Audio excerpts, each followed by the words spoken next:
नमस्कार, माउन्टेन समाचारमा स्वागत छ। म बिन्दु अधिकारी र म खगेन्द्र विष्ट। सुरुमा अहिलेसम्मका मुख्य समाचार।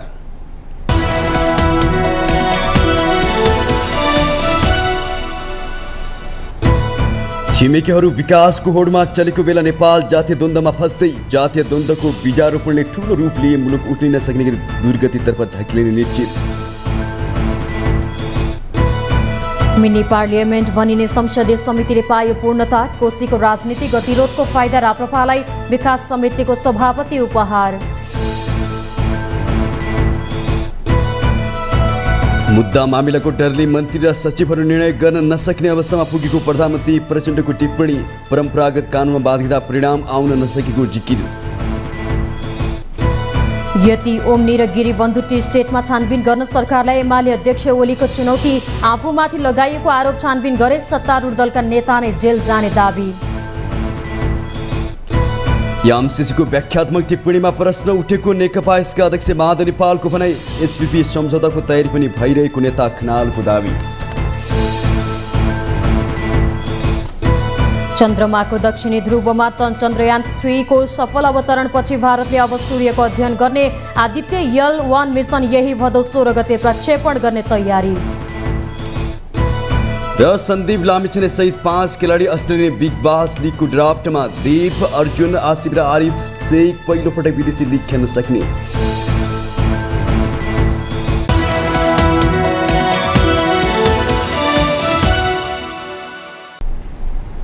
अब समाचार विस्तारमा।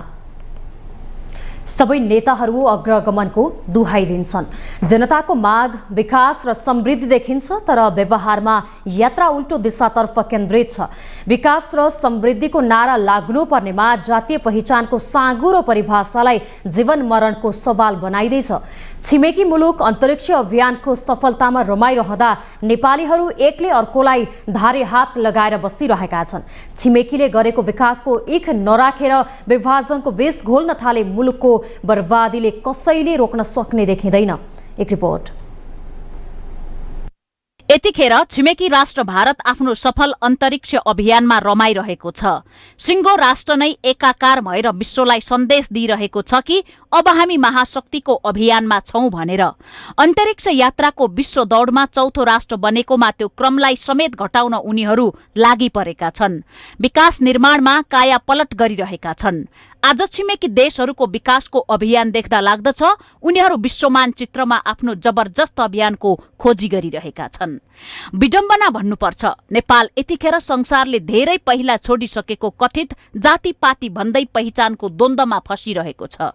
अरू देशको पहिचान समृद्ध राष्ट्र, सुखी जनता भन्ने रहेको बेला नेपाल जातीय द्वन्द्वको निकृष्ट मतियार बन्ने होडमा छ। जातीय द्वन्द्वको बीजारोपण गर्नेहरू यति बेला सरकारमा छन्। जातीय पहिचानको खेती सरकारको नेतृत्व गरिरहेकाहरूलाई अति प्रिय छ। अझ भनिरहेका छन् हामीलाई शक्तिशाली बनायौ भने तिमी जनताहरूलाई जातीय राज्य दिन्छौ भनेर। यस्तो निकृष्ट भाषणमा ताली बजाउने नेपाली जनता देख्दा लाग्दछ कि अब नेपालको थप दुर्गति हुनबाट कसैले रोक्न सक्दैन। सत्तामा जो भए पनि देशको नेतृत्वको आधार जनता नै हुनुपर्ने हो। यतिखेर जनताको भूमिका देख्दा सबैजना विश्व मानचित्रबाट विमुख भए जस्तो देखिन्छ। न उद्योग व्यवसाय गर्नु छ, न गरी खाने कुनै काम छ। विदेशमा गरेको कामको कमाईले अर्काको देशको चामल किनेर खाने, अर्काको आलोचना गरेर दिन बिताउने, न आफ्नो चिन्ता छ न देशको। चुनाव आउँदा मेरो र तेरो भनेर उफ्रिने, चुनाव सकिएपछि यो भएन त्यो भएन भन्दै सामाजिक सञ्जाल रङ्ग्याउने नेपाली जनताको दैनिकी नै भएको छ। छिमेकीहरूले गरेको विकासप्रति नेपालीलाई कुनै इक छैन। न सरकार न जनता कसैमा पनि हामी विकसित मुलुकका नागरिक बन्न सक्छौं भन्ने सोच समेत छैन। जब अग्रगामी सोच हुँदैन तब पश्चगामी सोच हाबी हुनु स्वाभाविक हो। त्यही पश्चगामी जातीय पहिचानको सोच हो जुन सोचलाई न अध्यात्मवादले मान्छ न भौतिकवादले। नेपाली जनताले के बुझ्न जरुरी छ भने देश यस्तो द्वन्द्वमा फसिरहेको विश्वले थाहा पायो भने नेपाललाई निकृष्ट मान्छे कस्ता हुन्छन् भनेर पर्यटकले गन्तव्य बनाउने दिन धेरै टाढा नहुन सक्छ। नेपाल भारत सीमा बन्द हुनुपर्छ भन्दै यदाकदा आवाजहरू सुनिन्छ। तर सबैले बुझ्नुपर्ने कुरा के हो भने अबको केही वर्षमा नेपालले होइन, भारतले एकलौटी रूपमा नेपालसँगको सीमा बन्द गर्न सक्छ, किनभने हामी र उनीहरूको प्रगति परस्पर उल्टो दिशामा छ। अर्को देशको निकृष्ट जनतालाई आफ्नो देशमा प्रवेश गराउन कुनै देश पनि तयार हुँदैन। त्यो दिन धेरै टाढा छैन। सीमा वारी र पारी हेर्दा दिन र रात जतिकै विकासको फरक देखिनेछ। निकट भविष्यमै नेपालीहरू खाडी मुलुकसम्म धाइ राख्नुपर्ने अवस्था नआउन सक्छ। बरु विकसित छिमेकी नै रोजगारीको गन्तव्य बन्ने स्पष्ट संकेत देखिँदैछ। विश्व नै लजाउने कथित जातीय पहिचानको लडाई हाम्रो देशको आन्तरिक लडाई हुनै सक्दैन। नेपाली जनताले यो हरकत जसले गराएको भए पनि हाम्रो देशलाई तहस नहस गराउने चाहना बिम्बित छ भन्ने बुझ्न जरुरी छ। सचेत नेपालीमा अरूले गरेको विकासको ईख हुनुपर्छ, न कि विभाजनको बीख। अन्तर्कलहयुक्त राजनीति, विदेशीले बनाइदिएको संविधान र अरूले बनाइदिएको चक्रव्यूह प्रति सचेत हुन सकेनौं भने भावी पुस्ताको विनाशको जिम्मेवार अहिलेको पुस्ता हुने निश्चित छ। त्यसैले सरकारदेखि जनतासम्म छिमेकीको अन्तरिक्ष अभियान गन्तव्यतर्फ उन्मुख हुन जरुरी छ। माउन्टेन टेलिभिजन एसडी राजनीतिक ब्युरो। मिनी पार्लियामेन्टका रूपमा लिने संसदीय समितिको नेतृत्वले सोमबार पूर्णता पाएको छ। प्रतिनिधि सभा अन्तर्गतका रहेका 10वटै विषयगत समितिका नवनिर्वाचित सभापतिहरूले पद तथा गोपनीयताको शपथ पनि लिएका छन्। अघिल्लो पटक अधिकांश समितिको नेतृत्वमा महिलालाई दिन उदार भएका दलहरूले यसपटक भने त्यसमा कन्जुसाइ गरेका छन्। आज रोचकता के भने प्रतिपक्षीमध्ये एमालेलाई मात्र केही समिति भाग लगाएको सत्ता गठबन्धनले कोशीमा समर्थन पाउने आशामा माओवादीले आफ्नो भागमा परेको विकास समिति राप्रपालाई उपहार दिएको छ। एक रिपोर्ट। संसदीय निर्वाचन भएको झण्डै 9 महिनापछि सोमबार प्रतिनिधि सभाका 10वटै विषयगत समितिले पूर्णता पाएको छ। संशोधित नियमावली पारित गर्ने समय लगाएको संसदले नियमावली पारित भएर समिति गठन भएको पनि 4 महिनापछि मात्र सभापति चयन गरेको हो। 10वटा मध्ये 2वटा समितिमा मात्रै महिला निर्वाचित भएका छन्। कृषि समितिमा नेपाली कांग्रेसकी डाक्टर आरजु राणा र कानून न्याय तथा मानवाधिकार समितिमा विमला सुवेदी सभापति बन्नु भएको छ। भागबण्डामा प्रतिपक्षी एमालेलाई समिति भाग लगाए पनि अन्तिम समयमा राप्रपाले पनि एउटा समितिको नेतृत्व गर्ने अवसर पाएको छ। कोशीको राजनीतिक दाउपेच बीच माओवादीले नै राप्रपालाई विकास समितिको नेतृत्व उपहार दिएको छ। यो कुनै सौदाबाजी नभएको राप्रपाले दाबी गरे पनि यसमा कोशी फ्याक्टर छर्लङ्ग छ। अहिलेको व्यवस्था बमोजिम, अहिलेको अवस्था बमोजिम, संविधान बमोजिम एक्लैलाई चाहिँ अगाडि बढ्नको लागि म्यान्डेट दिने अवस्थाहरू चाहिँ छैन। त्यसकारण सब मिलिजुली गरेर जानुपर्छ भन्ने हिसाब भएकोले हामीले यो सानो दृष्टान्त हाम्रो अहिलेको उपस्थिति मिलेर मात्रै केही कुरो सम्भव छ भन्ने खालकै कुरा हो। युनिटीले नै हामी सफलता हासिल गर्छौँ भन्ने खालको कुरो।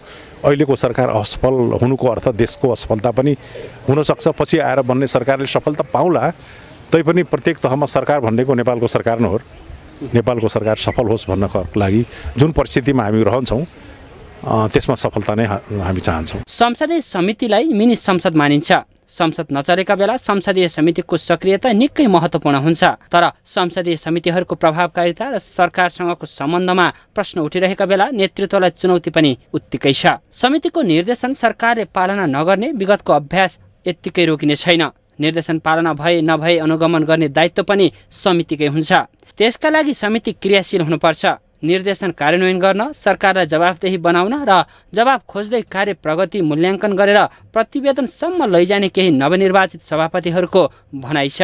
जनताको प्रतिनिधि संस्था संसद र त्यसका समितिहरू भनेको मिनी संसद हुन् र संसदले दिएको निर्देशन, सल्लाह, सुझाव सरकारको कार्यान्वयन गर्ने कर्तव्य हो।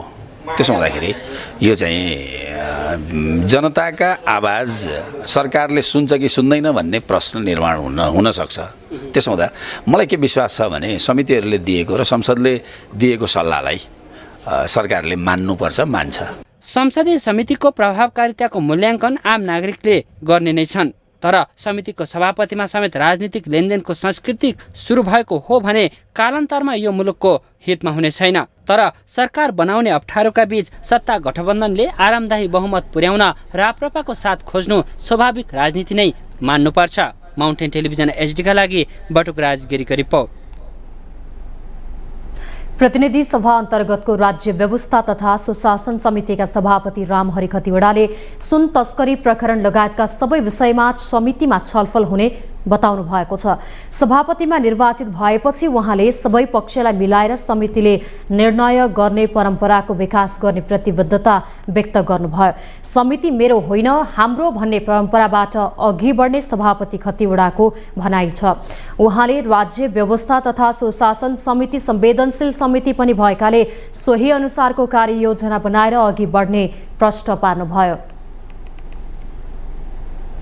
निर्विरोध हुनु भनेको सबैलाई नै धन्यवाद छ। यो समितिमा पनि हामी अब सबैको यो पार्टीको भन्दा पनि सबैको बनाएर लिएर जान चाहन्छौँ। म काङ्ग्रेसबाट निर्वाचित भए पनि यो समिति पक्ष विपक्ष नगरिकन सबैको पक्ष बनाएर हामी यसलाई अहिलेका समसामयिक विषयमा सबैसँग सल्लाह गरेर निर्णयको परम्परा विकास गर्छौँ। मेरो तेरो होइन हाम्रो भन्ने परम्पराको विकास गरेर यो समिति अगाडि बढ्छ। त्यसैगरी नवनिर्वाचित कानून न्याय तथा मानव अधिकार समितिकी सभापति विमला सुवेदीले संक्रमणकालीन न्यायसँग सम्बन्धित विधेयक छिटोभन्दा छिटो पारित गराउन पहल गर्ने बताउनुभयो। समितिको निर्देशनहरूलाई सरकारबाट कार्यान्वयन गराउन आफ्नो तर्फबाट सक्दो प्रयत्न गर्ने उहाँको भनाइ छ। हामी यो समितिको तर्फबाट हामी अब पहल गर्छौँ र निर्णयहरूलाई चाहिँ छिटोभन्दा छिटो कार्यान्वयन गराउनको निम्ति लागि पर्छ। म आफ्नो तर्फबाट सक्दो प्रयत्न गर्छु। कृषि सहकारी तथा प्राकृतिक स्रोत समितिकी सभापति डाक्टर आर्जु राणा देउवाले सबैसँग समन्वय गरेर समितिको बैठकलाई प्रभावकारी तवरले सञ्चालन गर्ने प्रतिबद्धता जनाउनुभयो। जति पनि माननीयज्यूहरूको यहाँ प्रस्तुति, उहाँहरूको डेलिबरेसन, उहाँहरूको इन्फर्मेसन एकदमै इनडेप्थ छ, एकदमै ग्रासरुटमा लिङ्क, अन्तर्राष्ट्रिय रूपमा पनि उहाँहरूलाई धेरै कुराहरू थाहा भएको छ। र अब एउटा मेरो भूमिका एज अ सभापति भनेको एउटा कोअर्डिनेटरको भूमिका हो र यहाँ साथीहरूले दिनुभएको सजेसन, यहाँहरूले देखाउनु भएको मार्गमै चाहिँ अगाडि कामकाज बढाउने चाहिँ मेरो एउटा योजना छ। सरकारको काम गर्ने शैलीमा सुधार ल्याउन समितिले अग्रणी भूमिका खेल्ने उहाँको भनाइ छ।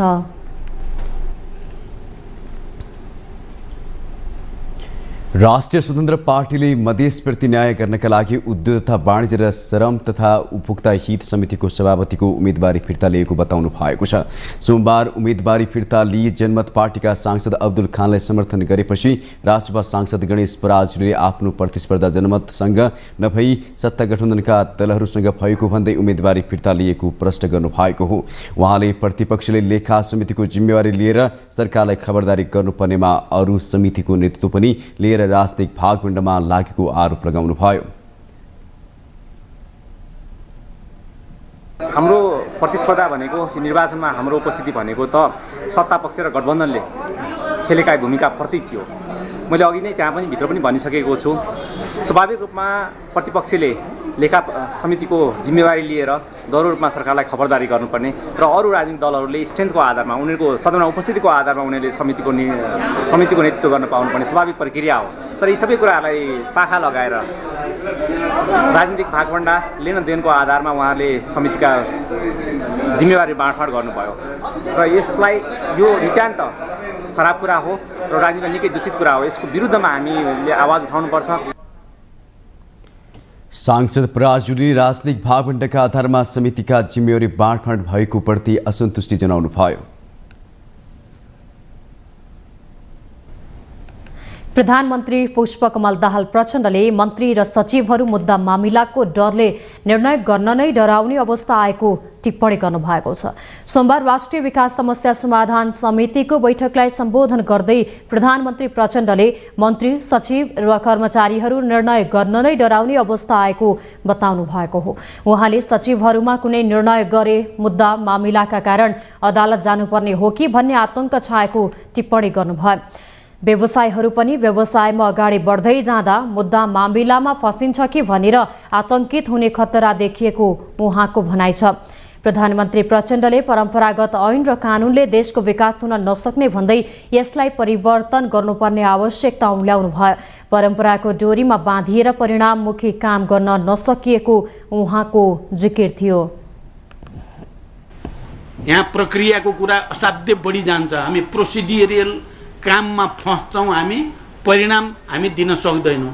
वास्तवमा भन्ने हो भने निजी क्षेत्रलाई र विदेशी पुँजीलाई आकर्षक ढङ्गले हामीले सुविधा नदिने र विश्वासमा नलिने हो भने देशको विकास हुँदैन। हाम्रा ऐन कानुन र परम्पराले देशलाई विकास हुन दिँदैन। जसरी भए पनि बरु परिणाम नआओस्, काम चाहिँ परम्पराभन्दा बाहिर गएर गर्न हुँदैन भन्ने खालको छ। आजभोलि त झन् बडो चाहिँ गम्भीर स्थिति के भएको देखिएको छ भने अब हाम्रा कर्मचारीहरू, सचिवहरू, अब मन्त्रीहरू सबै पनि अब निर्णय गर्नुभन्दा निर्णय नगर्नु जाति भन्ने मानसिकता आउने हो कि भन्ने एउटा खतरा पैदा भएको छ। प्रधानमन्त्री प्रचण्डले देशको विकास मोडेलमा व्यापक बहस र रूपान्तरणको आवश्यकता रहेको औल्याउनुभयो। विकास निर्माण र बजेट विनियोजन प्राथमिकताको आधारमा नभई भन्छन् र पहुँचको आधारमा हुनुले सन्तुलित विकास नभएको उहाँको ठोकुवा थियो, जसका कारण पुँजीगत खर्चमा पनि अपेक्षित लक्ष्य हासिल हुन नसकेको प्रधानमन्त्री प्रचण्डले बताउनुभयो। बजेट विनियोजन प्राथमिकताका आधारमा हुनुपर्नेमा भन्छन् र पहुँचको आधारमा हुनुले हामीले विकासमा असन्तुलनको मात्र सामना गरिरहेका छैनौँ, पुँजीगत खर्चमा समेत अपेक्षित लक्ष्य हासिल गर्न सकिएको छैन। अर्कोतर्फ नीति तथा कार्यक्रम र बजेट प्रस्तुत गर्ने समय बीचको अन्तर अत्यन्त छोटो हुँदा नीति कार्यक्रमले निर्देशित गरे अनुरूपको बजेट नआउने, नीति तथा कार्यक्रम र बजेटमा जनप्रतिनिधि, बौद्धिक समुदाय र नागरिक समाजको बुद्धि र विवेकको प्रयोग नहुँदा त्यसप्रतिको अपनत्व भाव कमजोर हुने तथा बजेट भाषण गरेपछि त्यसमाथि परिमार्जनको गुन्जाइस नहुने हाम्रो प्रणाली र अभ्यासले समेत विकास र समृद्धिको कार्यभारमा चुनौती सिर्जना गरेको छ। विकासको मोडेल र बजेट विनियोजनको विद्यमान परम्परालाई आगामी आर्थिक वर्षदेखि तोडिने उहाँको दाबी थियो। माउन्टेन समाचारमा पालो भएको छ ब्रेकको।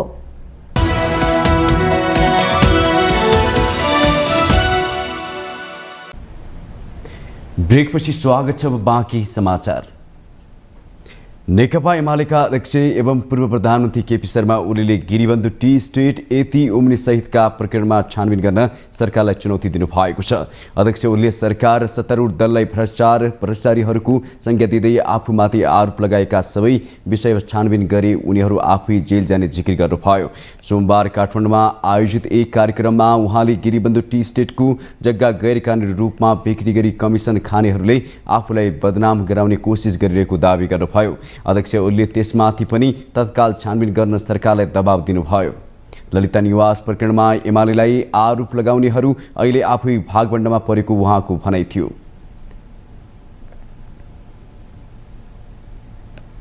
विरोधीहरूले पहिले पनि एती होल्डिङ्स भने गर न त छानबिन हामी भनिराखेका छौँ। त्यस बेलादेखि अहिलेसम्म भनिराखेका छौँ के एती होल्डिङ्स गराइराख्या। वाइट बडी गर नि त, अनि जाऊ जेलमा आफै। वाइट बडीको छानबिन गर, जेल जाऊ। अस्तिसम्म ललिता निवास भन्दै थिए, अहिले कस्तो भागो रे भाग छ ललिता निवास। यताको ढोकाडा उताको ढोकाडा, कोही उताड भागो रे भाग छ ललिता निवास। हामीलाई भन्दै थिए त ललिता निवास कराएका थिए। अहिले त एउटा यताबाट गुडुडु कुद्छ, अर्को उताड कुद्छ, अर्को उता। अध्यक्ष ओलीले एमाले देश बनाउने भिजन लिएको भन्दै सोही उद्देश्य पूरा हुने गरी अघि बढ्न पार्टीका नेता कार्यकर्तालाई निर्देशन दिनुभयो।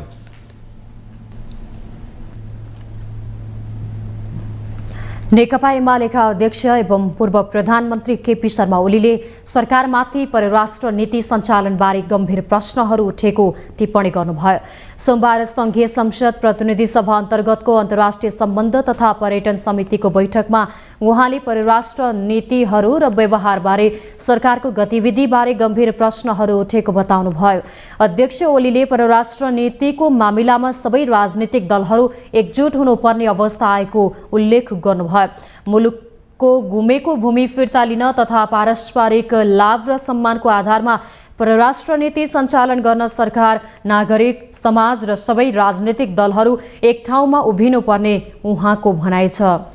र पारस्परिक सम्मानका आधारमा सम्बन्धहरूलाई विकास गर्ने कुरा, स्वाभिमान कतै चुक्न नदिने कुरा, राष्ट्रिय हित गुम्न नदिने कुरा र स्वाभिमान पूर्ण ढङ्गले राष्ट्रिय हितको रक्षा सम्वर्धन गर्ने कुरा र पारस्परिक मित्रता, छिमेक सम्बन्धमा पनि र बाह्य सम्बन्धमा पनि मित्रता र सहयोगको स्थितिलाई मजबुत बनाउनु पर्ने कुरा, यी कुराहरूतर्फ हाम्रो एकरूपताको आवश्यकता छ।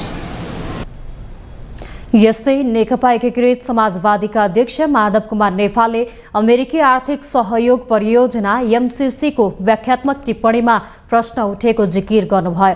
राष्ट्रियतासँग जोडिएका जल्दा बल्दा समस्याहरू देखिएको भन्दै त्यसतर्फ पनि गम्भीर हुन उहाँले आग्रह गर्नुभयो। लाभहरू पनि दिनेछौँ, निर्देशनहरू पनि दिनेछौँ, सरकारलाई घचघच्याउने कामहरू पनि गर्नेछौँ। यी सबै काममा उहाँले अगुवाई गर्नुपर्छ। राष्ट्रियतासँग जोडिएका केही विषयहरू आइसकेका छन्, केही जल्दा बल्दा विषयहरू हाम्रो सामुमा छन्। यसै सिलसिलामा एमसीसीका कुराहरू पनि उठेका छन्। व्याख्यात्मक टिप्पणीको अनुगमन भइरहेको छ कि छैन भन्ने बारेमा पनि कुराहरू उठिसकेका छन्। त्यसै गरी हाम्रो सिमानासँग जोडिएका विषयवस्तुहरू पनि भर्खरै व्यक्त पनि भएको छ।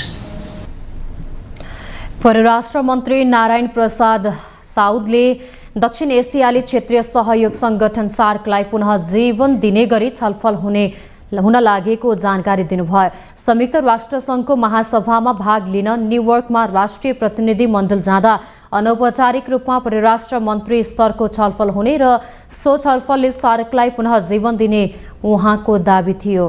राष्ट्रिय प्रतिनिधि मण्डल जाँदैछ र त्यसमा नेपालको तर्फबाट अनौपचारिक रूपमा भए पनि परराष्ट्र मन्त्रीहरूको एउटा बैठक हामीले चाहिँ बोलाएका छौँ र त्यो बैठकले सार्कलाई पुनर्जीवन दिनेछ, गतिशीलता दिनेछ भन्ने म विश्वास व्यक्त गर्न चाहन्छु।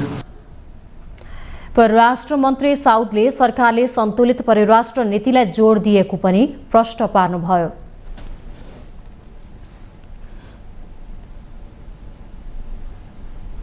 नेकपा एकीकृत समाजवादीका सम्मानित नेता झलनाथ खनालले अमेरिकी आर्थिक सहयोग परियोजना एमसीसी पछि अब फेरि एसपीपी सम्झौताको तयारी भइरहेको दावी गर्नु भएको छ। सोमबार काठमाडौँमा आयोजित एक कार्यक्रममा नेता खनालले एसपीपीको सबै ड्राफ्ट तयार भइसकेको र पास भइसकेपछि नेपालका पर्वतमा अमेरिकी सेना नाच्ने दावी गर्नुभयो। उहाँले एमसीसी सम्झौता इमानदारीतापूर्वक देशको हितमा गरिएको हो भने किन दस्तावेजहरू लुकाइएको भन्दै प्रश्न गर्नुभयो। यो गुप्त राखिएको सम्झौतालाई अहिलेसम्म के अर्थमा के औचित्यमा यसो राखियो र अब फेरि पार्लियामेन्टमा ल्याइँदैछ। हामीले ती कुराहरू उठाएपछि अनि डकुमेन्टहरू हामीले केही फेला पार्यौँ। सबै डकुमेन्ट दिएन, हामीलाई केही डकुमेन्टहरू मात्रै दियो। यहाँ के षड्यन्त्रहरू भएका छन् भन्ने कुरा हामीले अझै गहिराइबाट हेर्नुपर्छ। यदि साँच्चै नै इमान्दारीपूर्वक गरिएको थियो, देशको हितमा गरिएको थियो, राष्ट्रको हितमा गरिएको थियो भने दस्तावेजहरू लुकाउनु पर्ने के जरुरत थियो त्यहाँ? यसैगरी नेपाल कम्युनिस्ट पार्टीका महासचिव नेत्र विक्रम चन्दले प्रगतिशीलहरू कम्युनिस्टहरू एक ठाउँमा आउनै पर्ने बताउनु भएको छ। महासचिव विप्लवले परिस्थितिले पनि प्रगतिशीलहरू कम्युनिस्टहरू एक ठाउँमा आउनै पर्ने भन्दै देशलाई हृदयदेखि माया गर्नेहरू एक ठाउँ हुनुपर्ने बताउनु भयो। उहाँले एमसीसी केवल आर्थिक प्रोजेक्ट मात्र नभई सैन्य मोर्चा रहेको दावी गर्नुभयो। थुप्रै सीमानाहरू हुन्छन्। देशलाई समस्या पर्दाखेरि कोही बोल्ने कोही नबोल्ने खालका सीमाहरू हुन्छन्। यो मञ्चमा आज उपस्थित हुँदाखेरि त्यो सीमा भत्किएको अनुभूति भएको छ। एउटा सीमा भत्किएको छ र यहाँ नेपाल उभिएको जस्तो एउटा अनुभूति हुन्छ। को नेपाल? नेपाल दुईटा छन्। एउटा नेपाल मालिकहरूको अगाडि नाक रगडेर बस्ने मान्छेहरूको छन्। यहाँ दुई कौडीको भिखको लागि देश बेच्न तयार हुने गद्दारहरू, लाचार मान्छेहरूको एउटा पंक्ति छ नेपालमा। उहाँले नेपालमा राजनीतिक अन्तर्विरोध फेरिएको भन्दै नेपाली जनताको मुख्य लडाईँ अमेरिकी साम्राज्यवाद विरुद्ध रहेको बताउनुभयो।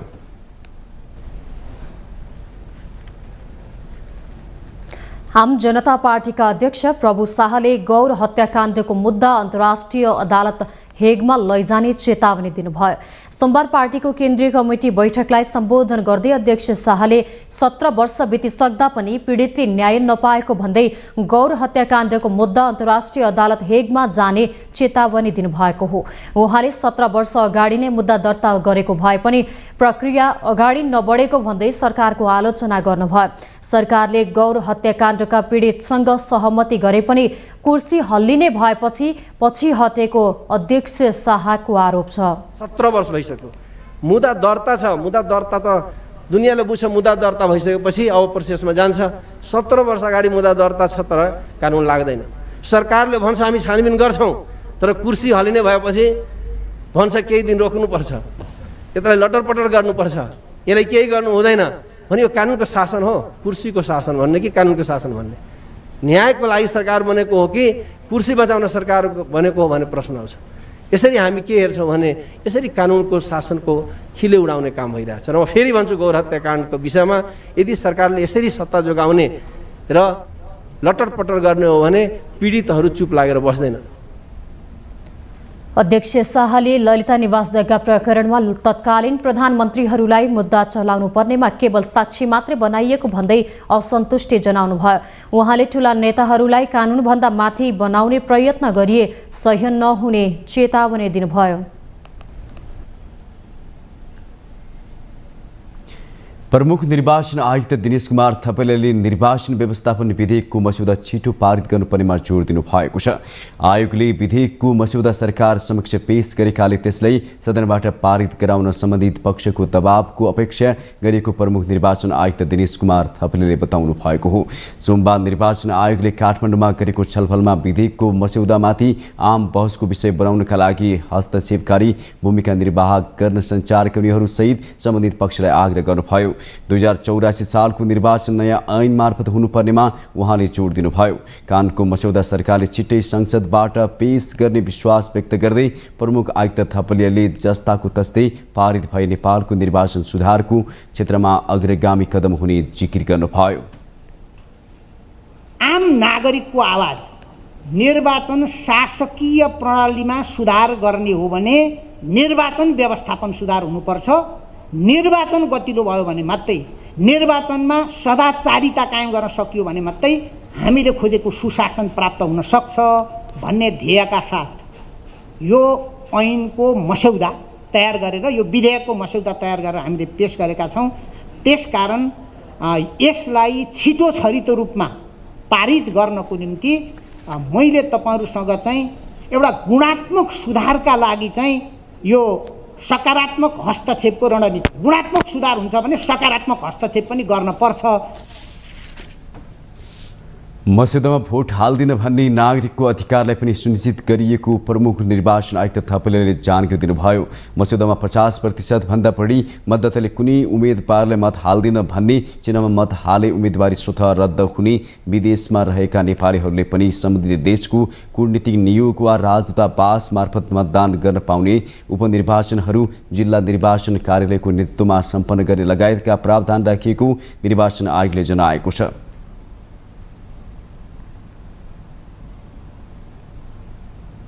माउन्टेन समाचारमा पालो भएको छ ब्रेकको।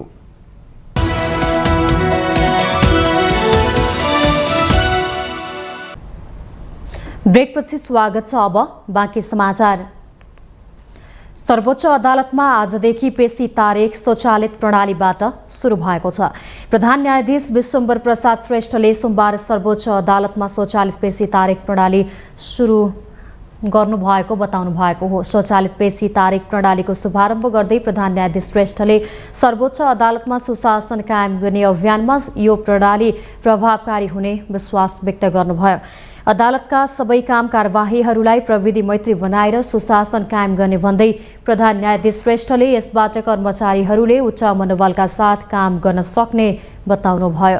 स्वचालित प्रणालीले कर्मचारी र सेवाग्राहीहरूलाई निश्चितता हुने पनि प्रधान न्यायाधीश श्रेष्ठले अदालतको काम कारबाहीमा सुधारको प्रक्रिया सुरु भएको उल्लेख गर्नुभयो। हामीले पेशी तारिख व्यवस्थापन गर्ने काम अटोमेसन सिस्टमबाट भर्खर तपाईँले देख्नुभयो हामीले चाहिँ शुभारम्भ गऱ्यौँ। यो सर्वोच्च अदालतमा लागू भएको छ। यसले अब कर्मचारीहरूलाई पनि एउटा निश्चिन्तता हुने, सेवाग्राहीलाई पनि निश्चिन्तता हुने, अब यो एउटा सुधारको प्रक्रियामा अगाडि बढेको जस्तो लाग्दछ मलाई।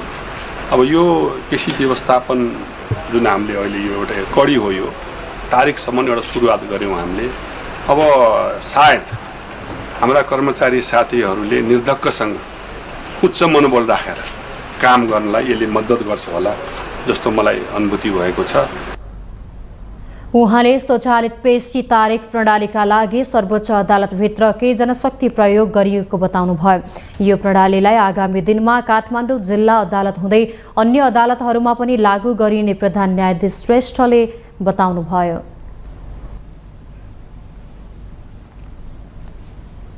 उद्योग वाणिज्य तथा आपूर्ति मन्त्री रमेश रिजालले युवाहरूको नवप्रवर्धनकारी विचारलाई व्यवसायमा रूपान्तरण गरी उद्यमशीलता प्रवर्धन गर्न नीति बनाइरहेको बताउनु भएको छ।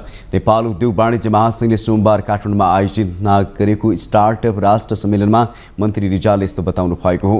उहाँले नेपाललाई आगामी सन् 2030 सम्ममा स्टार्टअप मैत्री राष्ट्र बनाउन सरकारले औद्योगिक र शैक्षिक क्षेत्र बीचको सहकार्यलाई थप सुदृढ बनाउन प्रयास गरिरहेको उल्लेख गर्नुभयो। स्टार्टअपलाई परिवर्तन गर्न परियोजनामा आधारित कर्जा अनुदान र वैदेशिक रोजगारीबाट फर्केका युवाहरूलाई सहयोगका लागि कोष स्थापना गरी सहुलियतपूर्ण ऋण उपलब्ध गराउने नीति कार्यान्वयनमा ल्याउने मन्त्री रिजालको भनाइ छ।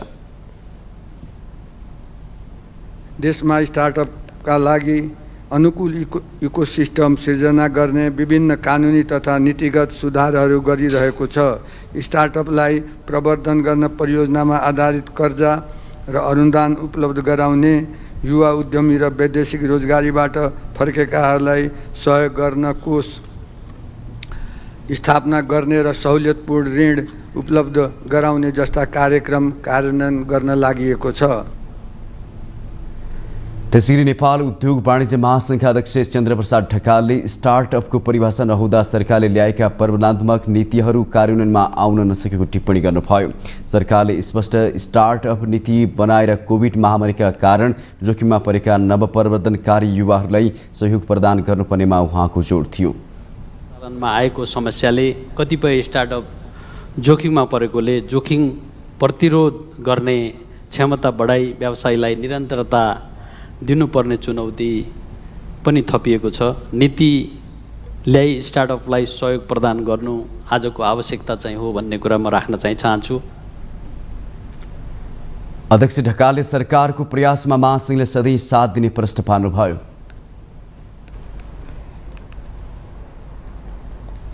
नेपाल ट्रक यातायात व्यवसायी महासङ्घले नेपालमा रहेका भारतीय मालवाहक गाडीहरूमा रोक लगाउनु पर्नेमा माग गरेको छ। सोमबार काठमाडौँमा पत्रकार सम्मेलन गर्दै महासङ्घले नेपालमा रहेका भारतीय मालवाहक गाडीका कारण मालवाहक गाडीहरूले काम नपाउने स्थिति बनेको भन्दै रोक लगाउन माग गरेको हो। उनीहरूले निर्वाध रूपमा आउने भारतीय गाडीमाथि स्थायी रोक लगाइनुपर्ने बताए। उनीहरूले काठमाडौँ लगायतका प्रमुख ठाउँमा ट्रक पार्किङ स्थलको उचित व्यवस्थापन र निर्धारित भाडा दर कार्यान्वयन हुनुपर्ने माग गरेका छन्। विकराल समस्याको रूपमा रहेको हाम्रो ट्रक पार्क छ। यहाँले यो ट्रक पार्किङ वहीँ देख्नु भएको छ हैन। यात्रुवाहक सवारी साधनलाई रोकेर राख्ने, पेसेन्जर हाल्ने, चढाउने गर्नका लागि सम्पूर्ण राज्यले सम्पूर्ण स्थानमा पार्किङको व्यवस्था गरेको छ। त्यस्तै गरेर एयरपोर्ट छ जहाजको लागि, पानी जहाजको लागि बन्दरगाह हुन्छ भने के ट्रकको लागि ट्रक पार्किङ आवश्यकै नभएको हो? यो देशले कहिले महसुस गरेन। देशका ठुला सहरमा हुनु परेन, त्यसकारण ट्रक पार्किङको लागि आजसम्म प्लानिङ छैन।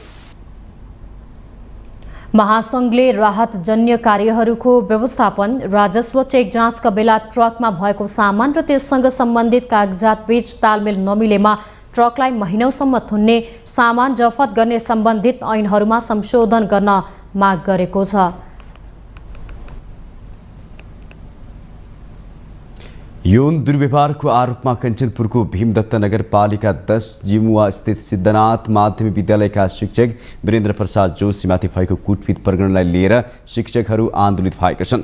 जिल्लाका सामुदायिक तथा संस्थागत सबै विद्यालयहरू आइतबारदेखि अनिश्चितकालका लागि बन्द गरेर शिक्षकहरू आन्दोलनमा उत्रेका हुन्। एक रिपोर्ट। कञ्चनपुरको चितवनको भीमदत्त नगरपालिका 10 स्थित सिद्धनाथ माध्यमिक विद्यालयका लेखापाल वीरेन्द्र जोशीमाथि एक साता अघि कुटपिट भएको घटनालाई लिएर कञ्चनपुरका सबै शिक्षण संस्था बन्द गरेर जिल्लाभरका शिक्षक आन्दोलित बनेका हुन्। प्रहरी घेरामा रहेका शिक्षकमाथि मरणासन्न हुने गरी कुटपिट गर्नेमाथि कारबाही नगरिएको भन्दै शिक्षकहरूले विरोध प्रदर्शन गर्नुका साथै प्रशासनमा धरना दिएका छन्। अहिले भइराखेको यो शैक्षिक आन्दोलन यो शिक्षकहरूको पेशागत सुरक्षा र शिक्षकहरूले कक्षा कोठामा गएर पढाउन पाउने वातावरण यो चाहिँ अलि शैक्षिक वातावरण र सुरक्षा नहुन्जेलसम्मका लागि यो हामीले सम्पूर्ण भीमदत्त नगरपालिकाभित्र रहेका सामुदायिक र संस्थागत विद्यालयहरूलाई आह्वान गरेका छौँ। आजदेखि सम्पूर्ण शैक्षिक संस्थाहरू पूर्ण रूपमा ठप्प छन्। अहिले भीमदत्त नगरपालिकामा कुनै विद्यालय सञ्चालनमा रहेको छैन। विद्यालय बन्द हुँदा विद्यार्थीको पढाइ प्रभावित बनेको छ। माग सम्बोधन नभए थप आन्दोलनका कार्यक्रम तय गरिने जिल्ला स्तरीय आन्दोलन परिचालन समितिले जनाएको छ। र विद्यालय प्रशासनले समेत हामी सुरक्षा साथ तपाईँलाई कागज गरिदिन्छौँ, यो जिम्मालाई हामी प्रदेश समक्ष यहाँ पुगाउँछौँ, कानुनी कारवाहीका लागि हामी सहयोग गर्छौँ भन्दै कार्यकक्षाबाट हदिडी लगाइसकेपछि त्यहाँको सुरक्षाकर्मी जाने त्यो प्लेस आउट हुनु, त्यहाँबाट बाहिर जानु, खालि 2 जना जनपदको सुरक्षाकर्मीहरू हदिडी लगाएर त्यसलाई ल्याएर बाटोमा त्यो कोठा मर्नासम्म हुने अवस्थासम्म कुटपिट गर्दा पनि बाहिर बसेको प्रशासनले सुरक्षा दिन नसकेको र विद्यालयमा एउटा आतंकित वातावरण सिर्जना गरेर हामी चाहिँ विद्यालयका सम्पूर्ण भीमदत्त नगरका शिक्षक सामुदायिक र निजी संस्थागत विद्यालयहरूलाई पनि बन्दका लागि हामीले आह्वान गर्यौं। कुटपिट भएको घटनाको उच्च स्तरीय छानबिन हुनुपर्ने, विद्यालय हाताबाट पक्राउ गरेर लैजाने प्रहरीलाई निलम्बित गरी कारबाही हुनुपर्ने, उपचारमा लाग्ने सम्पूर्ण खर्च सरकारले बेहोर्नुपर्ने उनीहरूको माग छ। महेन्द्रमान व्यथितको अवस्था के भएको थियो, म सिडिओ साहबलाई आग्रह गर्न चाहन्छु, अनुरोध गर्न चाहन्छु, तपाईँ महेन्द्रमान व्यथित बन्ने प्रयास नगर्नुहोस्। तपाईँ रगतमा होली खेलेर ल्याएको संवैधानिक यो गणतन्त्र नेपालको कञ्चनपुरको सिडिओ, त्यसकारणले तपाईँले यथाशीघ्र यो पीडित शिक्षक वीरेन्द्र सरमाथि जुन ज्यादती भएको छ त्यसको तुरन्त वार्ताको माध्यमबाट समस्या समाधान गर्नुपर्छ। 2 जना पुलिसले हात समातेका छन् अनि हाम्रो इन्स्पेक्टर सीताराम विष्टजीको कमान्डमा त्यहाँ टोली गएको भन्ने सुनिएको छ। ती सीताराम विष्टलाई त हदगडी लाउन बान्नै परेको छ। स्मरण रहोस्, हामीहरू पनि शिक्षक सेवा आयोग लडेर त्यही सीताराम जस्तै अधिकृत म पनि हो। म यसमा चुनौती गराउन चाहन्छु। शैक्षिक कुरा गर्ने हो भने मेरो ब्याकग्राउन्ड हेर्नु होला, 5-8-10मा 42 जिल्ला फर्स्ट आएर हामी पनि हो। गत आइतबार लेखापाल जोशीले कक्षा 10मा अध्ययनरत एक छात्रामाथि यौन दुर्व्यवहार गरेको आरोप लागेपछि सोही विद्यालयका विद्यार्थी, अभिभावक र स्थानीय आन्दोलित भएका थिए। त्यस क्रममा प्रहरीले जोशीलाई नियन्त्रणमा लिएकै अवस्थामा भिडले उनीमाथि आक्रमण गरेको थियो। जोशी परिवारले दिएको किटानीका आधारमा कुटपिटमा संलग्न 7 जनालाई पक्राउ गरी अनुसन्धान गरिरहेको प्रहरीले जनाएको छ। ले गरेको ढुवाडा लगायतबाट घाइते हुनुभएको वीरेन्द्र जोशी ज्यूको तर्फबाट ज्यान मार्ने उद्योगमा मुद्दा दर्ता भइसकेको छ र घाइते हस्पिटलले भएको कारणले उहाँहरू उपचार हुनुहुन्छ भने अर्को पक्ष जसलाई चाहिँ भिडको तर्फबाट 8 जनाको नाममा आएको थियो, जसमध्येमा हामीले 6 जना र 1 जना 7 जना नियन्त्रणमा लिएका छौँ। 4 जना पहिले थिए, आज 3 जना थप नियन्त्रण लिएर आवश्यक अनुसन्धान गरिरहेका छौँ हामीले। आन्दोलनका कारण जिल्लाका 518 सामुदायिक तथा निजी विद्यालयमा पठन पाठन ठप्प छ। माउन्टेन टेलिभिजन एचडीका लागि कञ्चनपुर सहकर्मी पुष्कर भट्टको रिपोर्ट। नेपाली कांग्रेसले संस्थापक नेता बीपी कोइरालाको जन्म जयन्तीको अवसर पारेर बीपी साहित्य महोत्सव गर्ने भएको छ। कांग्रेसले कोइरालाको भाद्र 24 गते परेको 110औं जन्म जयन्तीको अवसर पारेर साहित्य महोत्सव गर्न लागेको हो। भाद्र 24 देखि 26 गतेसम्म कांग्रेस केन्द्रीय कार्यालय सानेपामा महोत्सव आयोजना हुने सूचना संचार तथा प्रचार विभाग प्रमुख मिन विश्वकर्माले जानकारी दिनुभयो। महोत्सवमा विभिन्न विधामा परिसंवाद हुनेछ। त्यसैगरी कविता साँझ, गजल साँझ, सांगीतिक साँझको पनि आयोजना हुनेछ। चित्रकला, वृत्तचित्र र ऐतिहासिक फोटो प्रदर्शनी समेत हुने विश्वकर्माले बताउनुभयो। 3 दिन चल्ने महोत्सवमा यी सत्रहरूका अतिरिक्त कविता साँझ रहनेछ पहिलो दिन र दोस्रो दिन गजल साँझ रहनेछ। सँगसँगै सांगीतिक साँझ पनि जोड्नेछौँ र त्यसको साथसाथै 11 बजे उद्घाटन हुने कार्यक्रममा हामी सँगसँगै चित्रकला प्रदर्शनी पनि गर्नेछौँ र चित्रकला प्रदर्शनीका बारेमा चाहिँ थोरै यहाँलाई जानकारी गरौँ। हामी बिपी कोइरालाका जीवनसँग, काङ्ग्रेससँग, लोकतन्त्रसँग, नेपालका विविध आन्दोलनहरूसँग जोडिएका क्रान्ति सङ्घर्ष र आन्दोलनका चित्रहरू प्रदर्शनी गर्छौँ भने सँगसँगै यसलाई हामी चाहिँ लाइभ आर्ट पनि गर्छौँ, जुन सेसन चलिराखेका हुन्छ। कांग्रेसले महोत्सवमा उपस्थितिका लागि प्राज्ञिक व्यक्तित्वहरू, बुद्धिजीवी, अध्येता तथा राजनीतिका अतिरिक्त लेखन साहित्यमा रुचि राख्ने सबैलाई अनुरोध गरेको छ।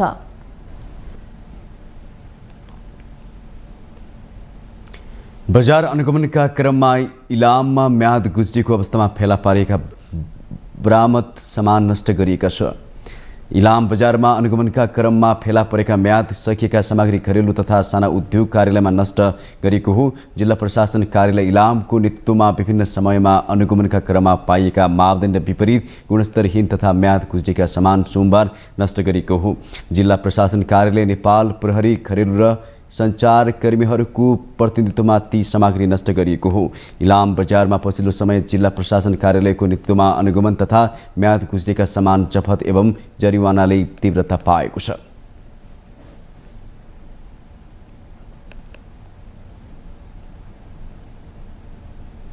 हामीसँग आर्थिक अन्तर्राष्ट्रिय खेल समाचार बाँकी नै छन्। माउन्टेन समाचार पालो भएको छ ब्रेकको।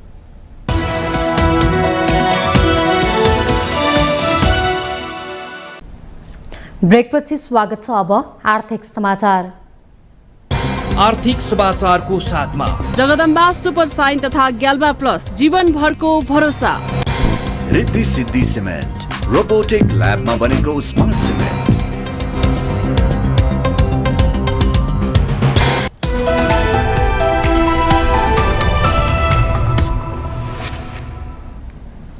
नेपाल जग्गा तथा आवास विकास महासंघका अध्यक्ष भेषराज लोहनीले जग्गा कित्ता काट खोल्दैमा तत्कालै अर्थतन्त्र चलायमान हुने अवस्था नरहेको टिप्पणी गर्नुभयो। घर जग्गा कित्ता काट खोल्ने सरकारको निर्णयको स्वागत गर्दै अध्यक्ष लोहनीले कारोबारमा भने सहजता हुने, आर्थिक गतिविधि सुधार हुने भए पनि तत्काल अर्थतन्त्र चलायमान हुने अवस्था नरहेको टिप्पणी गर्नुभयो। जग्गाको कित्ताकाट खोलेर मात्रै मुलुकको अर्थतन्त्र चलायमान नभएर अर्थतन्त्रका अन्य परिसूचकहरू पनि सुधार हुन आवश्यक रहेको उहाँको भनाइ छ। अध्यक्ष लोहनीले अर्थतन्त्र चलायमान बनाउन घर जग्गा कारोबार महत्त्वपूर्ण भए पनि सम्पूर्ण अर्थतन्त्रका सूचकहरू चलायमान बन्ने आधार नभएको स्पष्ट पार्नुभयो। नेपालमा जग्गा कारोबार 2 देखि 3% औपचारिक प्रणालीबाट भइरहेको दावी गर्दै अध्यक्ष लोहनीले नीति बनाएर घर जग्गा कारोबारलाई संस्थागत गर्न आवश्यक रहेको प्रश्न पार्नुभयो। कारोबार गर्नको लागि अनुमति प्राप्त कम्पनीहरूबाट मात्र घर जग्गाको कारोबार गर्ने व्यवस्था गरिनेछ र यसले स्वभावैले वर्षौंदेखि खरिद बिक्रीमा रोकिएको यो व्यवसायीहरूको मात्र रोकिएको होइन कि आम सर्वसाधारणहरूको एउटा कुनै व्यक्तिले आफ्ना बच्चा छोराछोरीलाई पढाउनलाई विदेशमा पठाउनु पर्ने होला, बिहाबारी गर्नुपर्ने होला अथवा उसका दैनन्दिन जीवनका खर्च गर्नुपर्ने कामहरूमा समेत सङ्कट आइरहेको अवस्था थियो भने यो सम्पूर्ण व्यवसायी लगायत सर्वसाधारण समेतलाई खुला गरेको अवस्था छ। अब नेपाल सरकारले 753 पालिकाहरूले आगामी साउनभित्रमा यो चाहिँ वर्गीकरण गरिसक्नुपर्छ र वर्गीकरण गरिसकेपछि फेरि किताकाट गर्न पाउने एउटा मापदण्डहरू छन्, त्यो आधारमा गर्नुपर्छ। उहाँले सरकारले भूमि सम्बन्धी ऐन र नियमावली ल्याएर मात्रै सम्पूर्ण जग्गाको वर्गीकरण गर्ने विषयमा 6 वर्ष समय खेर फालेको बताउनुभयो।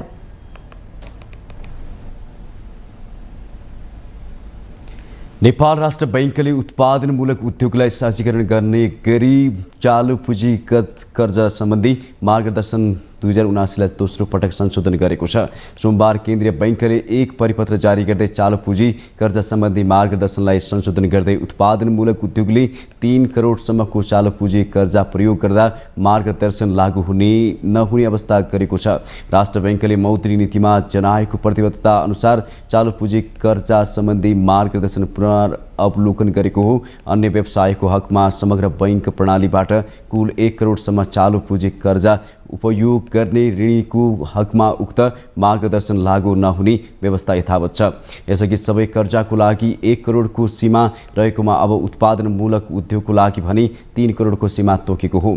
राष्ट्र बैंकले उत्पादनमूलक उद्योगलाई 4 करोडसम्मको चालु पुँजी कर्जाको सीमा निर्धारण गर्दा अनुमानित वार्षिक कारोबार बिक्रीको अधिकतम 20%ले हुन आउने रकमसम्म मात्र कुल चालु पुँजी कर्जा सीमा कायम गर्न सक्ने व्यवस्था गरेको छ।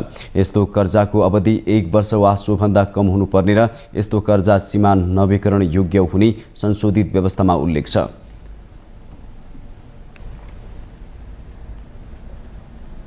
अब अन्तर्राष्ट्रिय समाचार।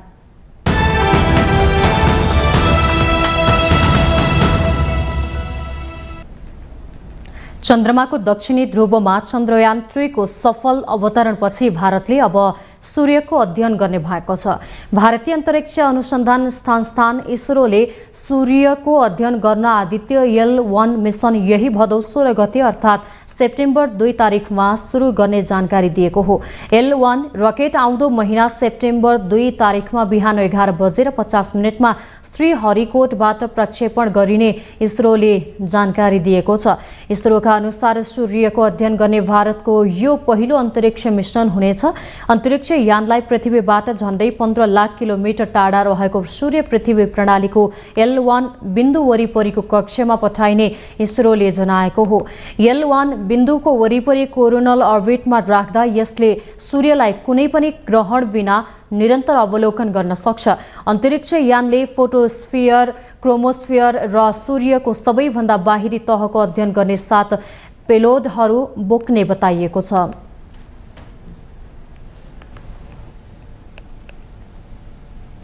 लिबियाका प्रधानमन्त्रीले इजरायली विदेश मन्त्रीसँग अनौपचारिक रूपमा भेट गरेको भन्दै आफ्नो देशकी विदेश मन्त्रीलाई निलम्बन गर्नु भएको छ।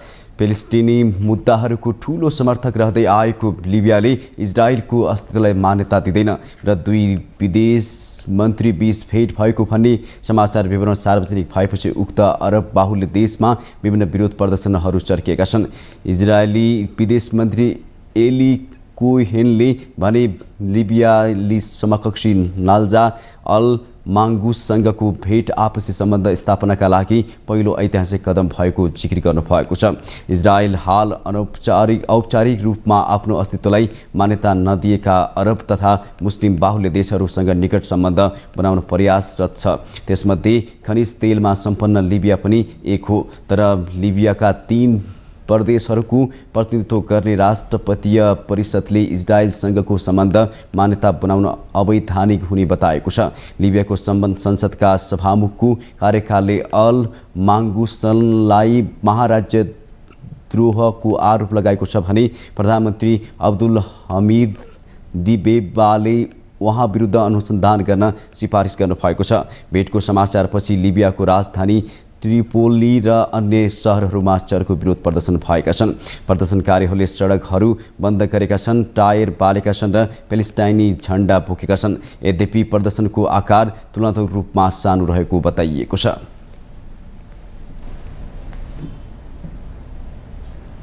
अब खेल समाचार।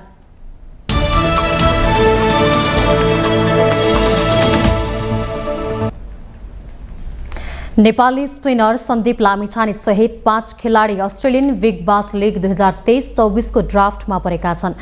अस्ट्रेलियन क्रिकेट बोर्डले आयोजना गर्ने विश्वकै ठूलो मध्ये एक बिग बास लिगमा सन्दीप सहित युवा batter Dev Khanal, wicket keeper Arjun Saud, opener Asif Sheikh र मध्यक्रमका ब्याटर आरिफ शेख ड्राफ्टमा परेका हुन्। सन्दीपले गत वर्ष बिग बास लिग होबार्ट हरिकेन्सबाट खेलेका थिए। यदि हरिकेन्सले चाहेको खण्डमा सन्दीपलाई रिटेन गर्न सक्नेछ।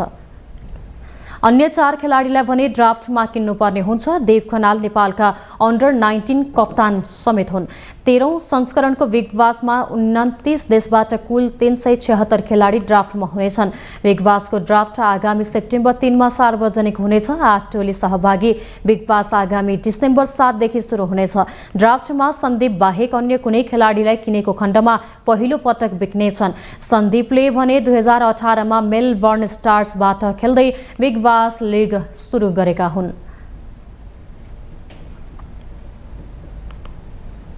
माउन्टेन समाचारमा फेरि पालो भएको छ ब्रेकको।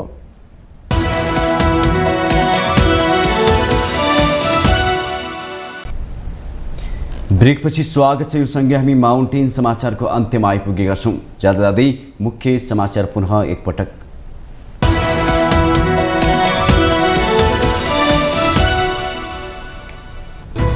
छिमेकीहरू विकासको होडमा चलेको बेला नेपाल जातीय द्वन्द्वमा फस्दै जातीय द्वन्द्वको बीजारोपणले ठूलो रूप लिए मुलुक उठ्न नसक्ने गरी दुर्गतितर्फ धकेलिने निश्चित। मिनी पार्लियामेन्ट भनिने संसदीय समितिले पायो पूर्णता। कोशीको राजनीतिक गतिरोधको फाइदा राप्रपालाई विकास समितिको सभापति उपहार। मुद्दा मामिलाको डरले मन्त्री र सचिवहरू निर्णय गर्न नसक्ने अवस्थामा पुगेको प्रधानमन्त्री प्रचण्डको टिप्पणी। परम्परागत कानुनमा बाध्य परिणाम आउन नसकेको जिकिर। यति ओम्नी र गिरिबन्ध टी स्टेटमा छानबिन गर्न सरकारलाई एमाले अध्यक्ष ओलीको चुनौती। आफूमाथि लगाइएको आरोप छानबिन गरे सत्तारूढ दलका नेता नै जेल जाने दावी। एमसीसीको व्याख्यात्मक टिप्पणीमा प्रश्न उठेको नेकपा यसका अध्यक्ष माधव नेपालको भनाई। एसपीपी सम्झौताको तयारी पनि भइरहेको नेता खनालको दावी। चन्द्रमाको दक्षिणी ध्रुवमा चन्द्रयान 3 को सफल अवतरणपछि भारतले अब सूर्यको अध्ययन गर्ने आदित्य L1 मिसन यही भदौ 16 गते प्रक्षेपण गर्ने तयारी। र सन्दीप लामिछाने सहित 5 खेलाडी अस्ट्रेलियन बिग बास लिगको ड्राफ्टमा। देव अर्जुन आरिफ र आसिफ शेख पहिलोपटक विदेशी लिग खेल्न सक्ने।